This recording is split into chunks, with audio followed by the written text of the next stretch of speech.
Daily Blast Live. We're talking about what you're talking about. Thrown under the bus. No. Always live, always real, always unpredictable. I'm not okay with that. It sounded good when I thought. Log on and join our live conversation. Yes, I don't like that. You're 100% right. Daily Blast Live starts right now.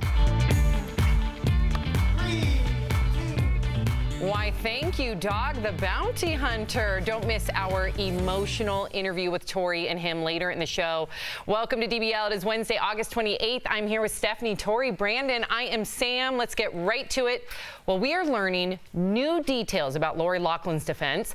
Lori and her husband returned to LA last night and were seen smiling as they got off their private jet. This follows their court appearance yesterday in Boston, where they were allowed, so the law firm representing them, they're allowed to keep despite the conflicts of interest. And they were questioned about drug use and psychological issues that could impair their ability to understand the risk of both of them sharing a lawyer. And in a preview of their defense strategy, the couple's lawyer claims they made the checks out as legitimate donations to a nonprofit, not bribes.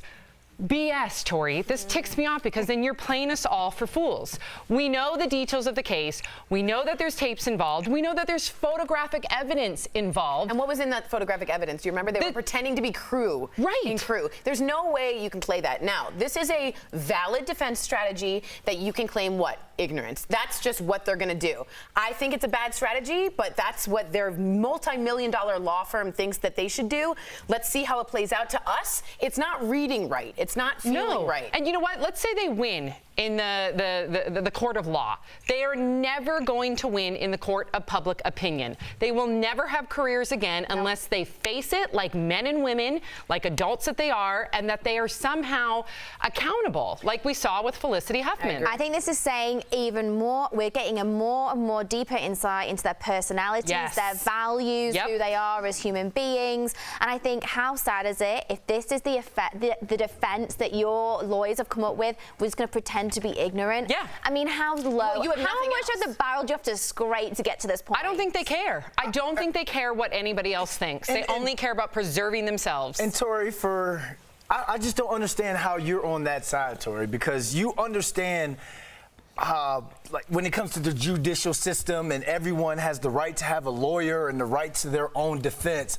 I'm surprised that you don't see that they see something that we don't know. That's what I'm surprised Well, first off, about. the defense strategy of ignorance has worked in the past many times. So it's an age-old triumph that they might win with. However, as Sam said, if you really care about your career and they are in the public image, both of them. Your conscience. Well, they seem to Does not nobody have a conscience anymore? To not go to jail? Absolutely. I would much rather go to jail. Look at some of the celebrities that have gone to jail and come out and okay, well, listen, here I don't think with the scrutiny that's on this case, I don't think that they're going to get away with this. I really don't. And if I'm wrong, you know what? Then I will be shocked.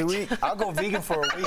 I'll go vegan for a week if you're wrong. If they have to do substantial time, I'll go vegan for as long as for as long as they're in prison. I don't know if I can do that. You should go vegan no matter what. I'm kidding. That's okay. You do you, boo. You do you.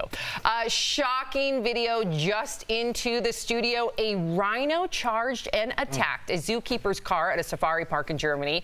The rhino flips the car. Look at that. Over and over and over again. Well, get this. The zookeeper was inside at the time. She is okay, but was a little banged up. It's not clear what led to the attack, but the 30-year-old bull rhino is reportedly new to the park and still getting used to his environment. Yeah, I would imagine. You're completely in a new environment. I'm sorry. I'm so happy that this zookeeper is safe. I don't wish, ill harm on anyone, but again, this is a wild animal, that's been taken from its home, placed in a new environment. You're going to act like a wild animal. Well, also, the car is striped like a zebra. It looks like prey. What are they thinking? I mean, I'm sorry. They don't eat zebras. Rhinos are vegan. Rhinos are vegan. They eat plants. Yeah, they eat plants. But hey, it could have thought it was coming in on its territory. It could have thought it was coming in on its territory. Right. But it looks like a robot. Like when you really look how crazy this is, it almost looks like some fake, crazy movie scene because that's a lot of strength, you guys. Oh, it makes you realize. Yes. Yeah. I mean, I don't know why we're all shocked that a heavy heaven forbid, a wild animal acts as they would in their habitat. Yes. But yeah, I looked into it, and the rhino's only been at the zoo for 18 months, and apparently it takes a very long time for them to acclimatise. And we must remember as well, there's change of the season, which affects their hormones. It could be mating season. Protecting the female. Yeah, protecting the territory. So I mean, if it's mating season and it sees an unusual large object, which you might think is another rhino, let's be honest, it's a large moving object. They don't striped. Well, they don't striped. Yeah, it looks like a lot of animals I think can't see in Tori's colour, you know. theory's right. I agree with Tori. Ta-ta! Thought it was a zebra. Thought it was a zebra. While it may still be hot where you are, winter is coming, and the Farmer's Almanac is out with their forecast for this year's winter weather, and they're predicting a polar coaster. Yeah, the website says this winter will be filled with so many ups and downs on the thermometer. It may remind you of a polar coaster. Love it. So do you believe this almanac, Tori? Yeah, it started with Ben Franklin, and it's very farmers actually do use it still, and it's actually about 80% accurate, according to certain studies. So I wouldn't poo-poo this. Anything Ben Franklin did, I'm not poo-pooing. Tori. Stop saying that. Stop saying. Stop saying that. Sorry. My husband would kill you. All they're saying is the London's Almanac, which I just created, says that it's winter, it's going to be cold. But you know, Bam, that's all you need to do. It's winter, it's First gonna of be all, cold. you You're have to gonna get snow. understand. Okay, first of all, you have to understand that farmers live and breathe by the weather. That's going to determine their crops. Me it's going to too. determine. But by temperature, it's going to determine their harvesting. It's going to determine everything, as Tori just stated, by degrees. So if it's going to be a polar coaster, that is going to they're going to have to prepare in advance for those really irrational moments with the weather, because Sturdy otherwise crops, it's going to completely hurt their bottom dollar. Well, yeah, it's very important, and it also feeds all of us, so we should really pay attention. Yes. But they look at long-range weather. They work alongside meteorologists and astrologists. They look at the alignments, the planets, everything to see how it affects the crops. Like holistic. It's amazing. And they have over 3 million annual copies that all sell out. So Wow. You know, Stonehenge was like an original calendar for that's right. the crops and the harvesting and the farmers. Because on solstice, it comes right They need to know exactly I what to believe do. in that. Yeah. So Sold 3 million copies? Still. 3 million annual Work on this copies. London Almanac. No one's going to believe you. No one's How gonna- about this slogan? You have no experience. How about this as a slogan? farmer. What is the Watch slogan? this. Okay. Sam, the London Almanac says in January it's going to be cold because Okay, why? that's not going to help. That's not going to. Yeah, people will scoff at you. We're going to move on. Scoff. Yeah, scoff. People will scoff at you. You must You're have not got a that in the farmer. Farmer's Almanac. Okay. Comedian Dave Chappelle is slamming America's so-called cancel culture. In his new Netflix special, he jokes it's the worst time ever to be a celebrity and everyone is doomed. He also called out Michael Jackson's accusers. Watch. I'm gonna say something that I'm not allowed to say. But I gotta be real. I don't believe these. I do not believe it. And one of them, Wade Robson, told TMZ he can say whatever he wants. It reveals him, not us. And that's the mere fact. He can say, Brandon, whatever he wants. He has every right to do so, not only as a human being, but as a comedian. But as a fan of his, I was disappointed. Not only did I think it was boring, I thought that the majority of his comedy, and that falls real flat of his expectation, because I think he's one of the most brilliant comedians. I don't think this special represents that. And I do think that it was also riddled with transphobic language, and I don't like that either. I think I represent a lot of people, Sam, who were dying laughing watching this, because you know what, in this PC culture, I wanted to see some sort of controversy with just saying whatever he wants, because it's Dave Chappelle. Yeah, but you can be and smarter he's about funny. it. He's been smarter about it in the past. How are you supposed to be nice about satire? How are you supposed to be nice when in you're my talking opinion, it wasn't about satire. stereotypes? But you have to look at the context and what he's saying. A lot of things, and he made fun of everyone. He called black people the N-words. He said different things. So it's a thing where he's just not so much attacking, making fun of everyone, but why do we have a problem with this, but we don't have a problem with Family Guy? Because it's a cartoon. It's still a bunch of writers writing these jokes in. I think a lot of people have problems. I think a lot of people want problems with Family Guy. Are we going to cancel Family Guy? No, I don't think. Canceled. First of all, I don't think Dave Chappelle should be canceled. He has every right to what he has to say. As a fan of his, I thought that his material was a bit lazy, in my opinion. And very, very quickly, I would say there's a difference between, as a comedian, there's a difference between satire, which I agree should be protected, but also easy laughs. And I'm worried that this went for the easy laugh. And that, to me, I'm not upset about it. I'm just a little bit disappointed. I'm not offended either. I'm not upset about it either. I just don't think it met his expectations. I think he could have thought through a lot of those jokes and made them a lot more powerful, really. All right, well, Glamour is out with its September issue featuring what it's calling the new supers. The group of 5 women on the cover are described as powerful, ambitious, and of course beautiful. Well, get this, they're all a size 12 or above. Yay. Yup, the group includes immigrants and mixed race models from all over the world. Here's what Sinabu Cisse said about it to CBS this morning. We have to be spectacular. We don't just get to exist. And I just want to not be a shock when people walk past me in a campaign or if they walk past me in the street. I want visibility for all of us.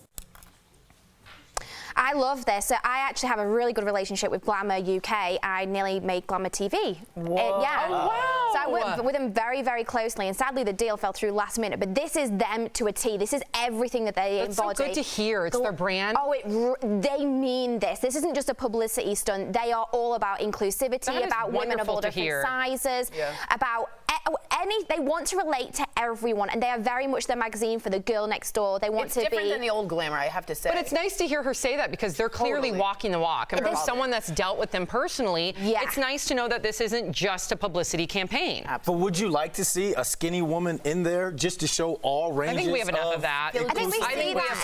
I think, listen, I love that women come in all different shapes and sizes, believe me. And I think a lot of women do feel skinny shamed. However, I think a lot more women feel like that they're not represented of plus size. So it's nice to see that represented. And they look hot. They look amazing. Hot. Beautiful. Well done, Glamour. Win a date with Brandon.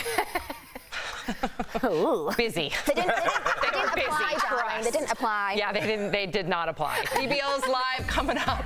An emotional conversation with Dog the Bounty Hunter, how he's handling the loss of his wife, and the lesson she taught him before she passed. And you, the viewer, are our 5th host, and new plan to integrate students in the nation's largest city is being criticized for eliminating gifted and talented programs. Your comments on that are next.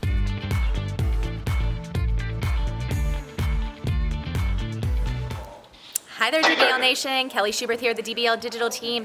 Happy Wednesday. Thanks for joining us today. I'm tracking all the breaking and trending news for you right now. Also tracking Tropical Storm Dorian, which could turn into a hurricane at any time, so I'm going to keep watching that for you. But let's go to the desk and see what's going on with our host. Hey, guys. What's happening up here? Hey, honey. How's it going, DBL Nation? Original photo? Yes. Okay, good. Brandon, what's up? We are good. Hey, So we have here, comments. Dave has always been controversial. He called out R. Kelly's accuser, making fun of the girl.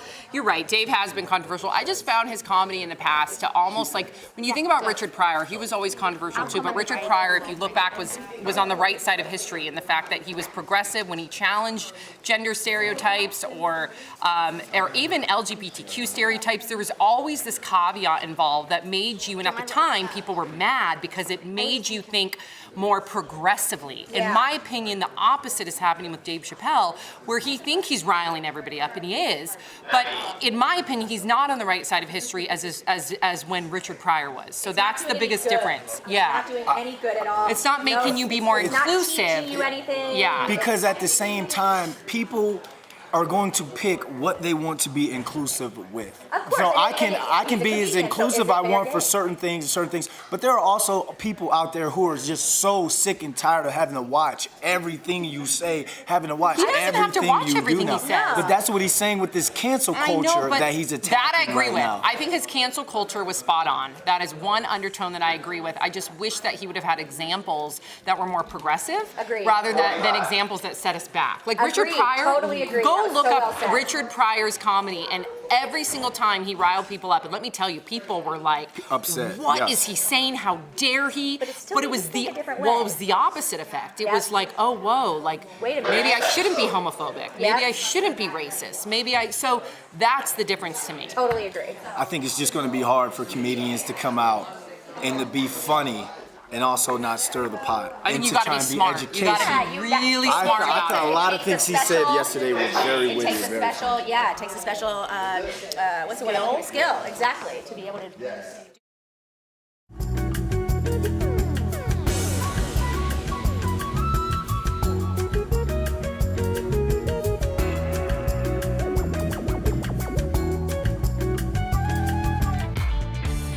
Welcome back to DBL. It's time for Fifth Host when we talk about what you're talking about. Plans to diversify New York City schools will end advanced programs for students.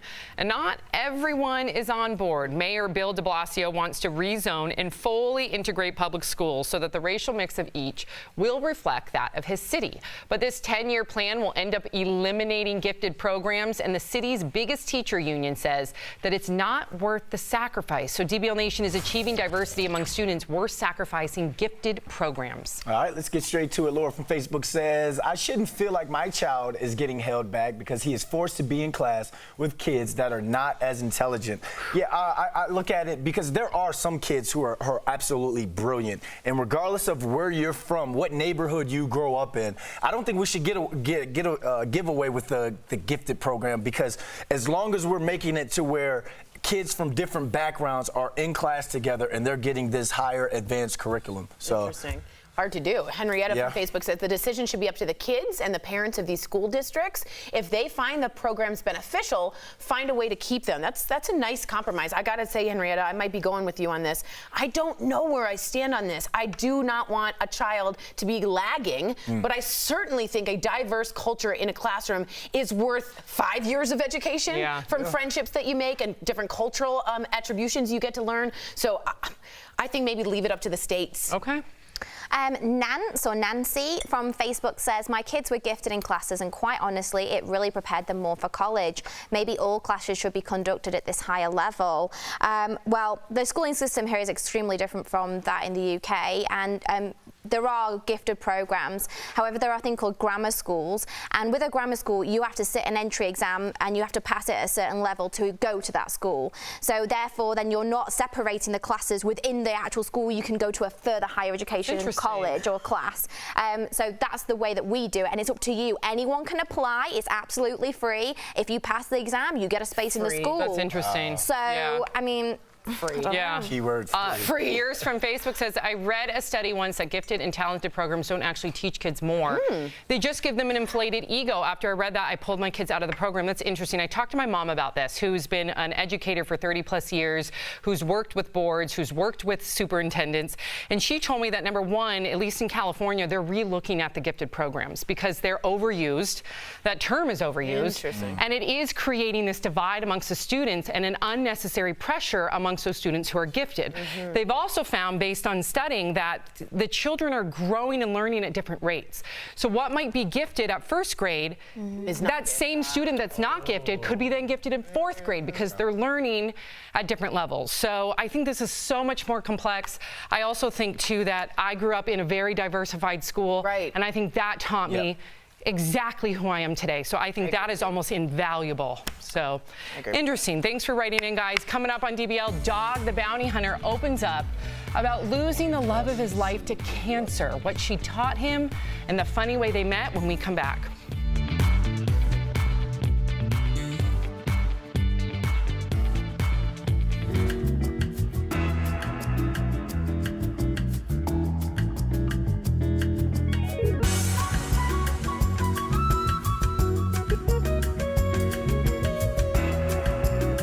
We are live. What's going on, ladies and gentlemen? As I wait for Tori to come over here with this break, I want to continue to talk about how integrating these schools or redistricting these schools, I think, can help kids for sure. Because, like you, I like using you for example, Tori. You went to a great school of academia in Washington, D.C.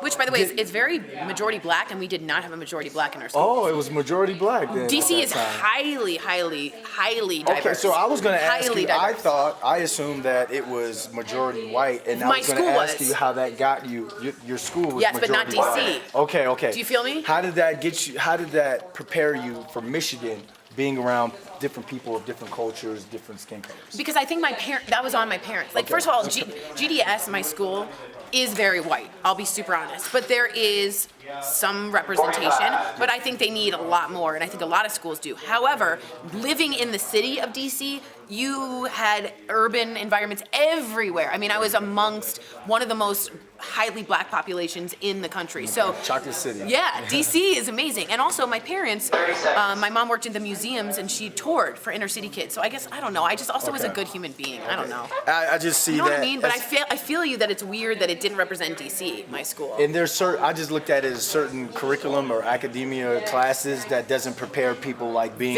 around different cultures. Very true. Yeah. Very true. So go ahead, you guys keep writing in. We're going to get to your fifth host at the next show. Now we got Chatting with the Stars. Tori's going to the wall. I know.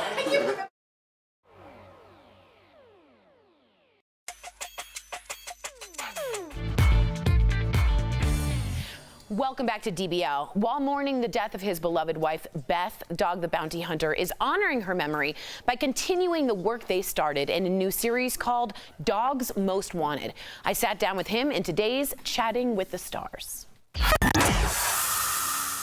Dwayne Dog Chapman, also best known as Dog the Bounty Hunter, welcome to Daily Blast Live.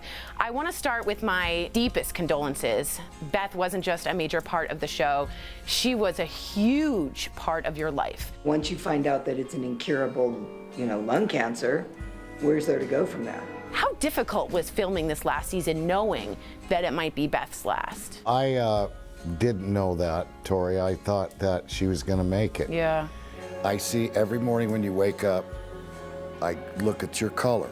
You have color back in the last 3 or 4 days. The difficult to me was I was impressed about some of the things she was showing the camera. Wow. I'm like, God, you're gonna show them that? You're gonna do that? And she's like, Big Daddy, yes. What did Beth teach you in life? Love. Oh. Wow. She taught me love. Wow. And do you mind if I ask how you two met? I posted her bond for stealing lemons when she was 18 years old, and she was Senator Sandoval's secretary. Wow. She had never been in jail before, ever. So out of lemons, you made lemonade. That's amazing. Now, I had, isn't that cute? You're very welcome. I wanted to ask how disappointed you must have been to experience not only the loss of Beth shortly after your store was robbed of some of her belongings. Has the theft been identified or caught? Can you let us know about that? The chief of police of Edgewater, Colorado called me in there and said, take your badge out, raise your right hand, place your left hand on your badge. Wow. You swear to Almighty God in the name of the law that you will not get involved in this? Good. I checked yesterday. They kind of know who did it. Wow. You know, the Bible talks about robbing the grave or stealing from the dead. And it's one of the unpardonable sins. I think it probably is about the only one. Right. So I would not want to be that person. I wouldn't that's terrible. Well, my love, all of DBL here just wants to give our love to you and to Beth. I know she's with you every step of the way. Also, to give you some love as a caregiver. Not a lot of people give a lot of love to caregivers, so I just want to shout out you, because it's not easy for you to go through that either. Well, thank you, and I'd do it again. I know you would. Her. You're amazing. Dogs Most Wanted premieres Wednesday, September 4th on WGN America. Dwayne Dog Chapman, thank you so much for being here on DBL, and I will pray for you and Beth. Thank you, Tori. We'll be right back.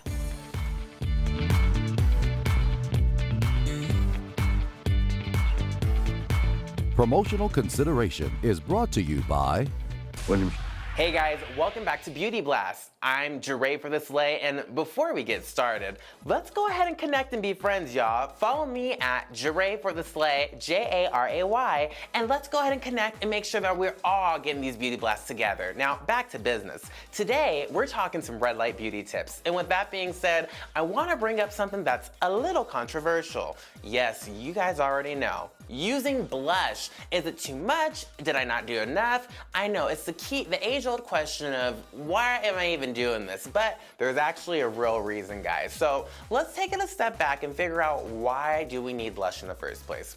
So, we use blush because it's actually going to help to reinvent some of the features that we wipe away when we're using a lot of these full coverage products.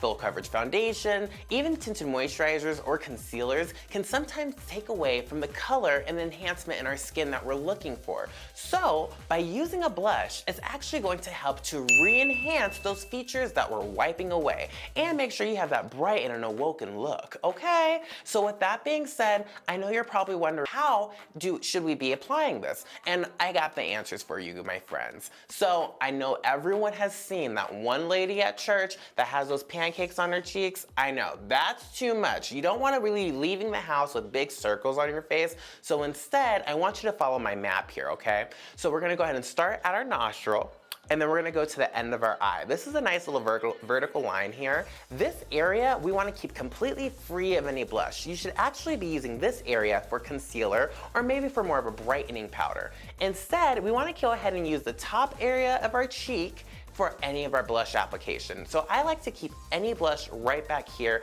to give more of a risen and awoken look. This also helps for more of a youthful finish as well. Now, if we take our blush too low, it's actually going to drag your face down and it might age you a little bit more, which is not what we want. The whole purpose of all this makeup is to keep the skin looking young, honey. So that's our tip for today. Let me know if using blush is going to be a little bit easier for you, and write me at Jeray for the Slay. Thanks for watching, guys, and we'll see you next time.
Welcome back to DBL. Serena Williams and Maria Sharapova have a well-known rivalry, and on Monday, Williams handedly beat her in the first round at the U.S. Open. But that's not the only thing that's making headlines. Check out what Serena's husband wore to the match. That's a DARE t-shirt, a well-known anti-drug campaign from the 80s and 90s. Some are saying he's trolling Sharapova, who received a suspension in 2016 for testing positive for a banned substance. Well done. So was he trolling her? Absolutely. I think so too. I think so too. Reddit. He started Reddit. If anyone knows how to troll, this man does. And when it comes to a rivalry, this isn't a rivalry because Serena is 20-2 against her. So we're not in it for the tennis. We're in it for the tea. Yeah. Because they're always going back and forth. Not the tennis, Can the I ask tea. a question? Can we show that picture again? Sure. Really quick. Of the husband? No. Yes. What? The dog's allowed now? You can have a dog in the U.S. I would see you bringing your dogs, Tori. But I mean, that's okay. The dog looks like the dog's he's into watching. it. The dog's very into it. I think he's into it. I think he's very happy. Good eye, Tori. Thanks, man. Good eye. Thanks. We will see you same time, same place tomorrow. Have a fantastic Wednesday, everybody. Hump day. Bye, guys. Hump day, everybody.